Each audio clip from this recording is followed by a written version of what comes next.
This guy in green is with his family at a playground in Georgia, where he encounters this guy in a blue hoodie that allegedly pulls out a knife and shouts at Green Shirt's family and dog. After some confirmation, Blue Hoodie is arrested. But then this happens. I don't want him arrested, I just want him to leave us alone. No, but he had a weapon on him and it was terrorist threats. Because he said die to me and had his knife out? All that was done. The threats, everything. Let me get a statement. I thought you were going to arrest him, I wouldn't call. I just wanted to leave us alone. I understand, but we still have a job to do. Now he's gonna think I'm doing this because I'm white and he's black.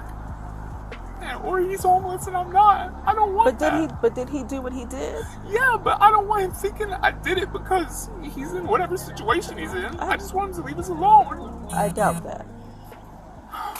So obviously all the YouTube and Twitter comments are just going in on this guy, how this is pathetic parenting, soy-scented cinema, and a lot of other mean things that I totally didn't make up and just pin on random people online. But how the heck did we get here, where there can be a crazy guy with a knife, hanging out at a playground, alone, yelling at kids, and what I hope isn't a father, begins to weep? All because a crazy person that is a clear danger to him and his family might go to jail, all because the color of his skin and what the optics might be for him. As the YouTube comments call him out for being more scared of being labeled a bad person than an alive person, wondering why he cares what a knife-wielding crazy guy thinks of him.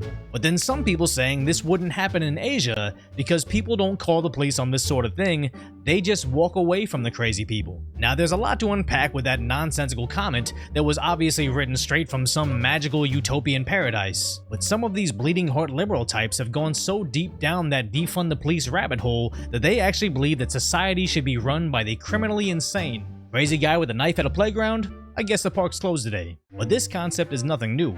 But back in 2019, the New York Times had an article questioning if it's right for someone to call the police on a black man breaking into a car. And the year after, the Inquirer had an article about cities criminalizing calling the police on black people, with Forbes just straight up telling you to stop calling the police on black people, and the Los Angeles Times straight up just blaming white women. Now, I'm not going to sit here and argue that Karens don't exist, because they very clearly do, but I would just say that they come in every color, shape, and size. So for these publications to just blanket white people to blame for what happens to black people by blue people, it's just nonsense. But this is what the corporate dinosaur media does. They think so little of a specific group that they actually don't see them as individuals capable of making their own decisions. So in turn, they actually treat them like infants. And just like when infants do something wrong, you blame the responsible adult in the room. So people like Green Shirt Guy in Georgia constantly being inundated with stories of a innocent man breaking up a fight between two women, a innocent EMT just sleeping in her bed, or the latest nomenclature of a gifted schoolboy, they then believe it's their duty as a liberal white savior to make sure that nobody suffers consequences, because sadly, they don't see criminals as capable adults. And the only thing that frustrates me more is the fact that we have this group of internet dwellers out there that haven't been in a physical fight in more than a decade, if not more, and they're trying to dictate how law enforcement, who is asked to do this on the daily,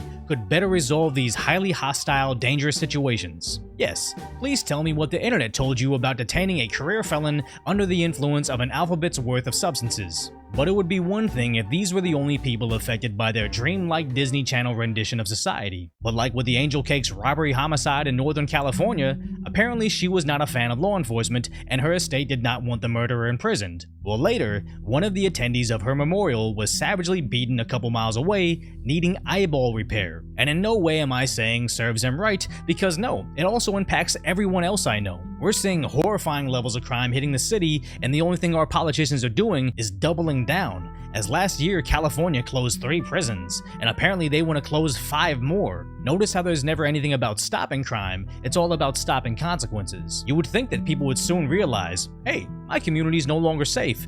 Maybe we need to rethink this defund the police movement. No. Just look at people like Green Shirt Guy in Georgia. It really looks like they would gladly sacrifice their own family, all in the name of preserving their liberal ideals. So if you appreciate my no-nonsense, concise commentary, hopefully I've earned your subscription, then go check out my video on the samurai cowboy cops that are taking back Santa Monica.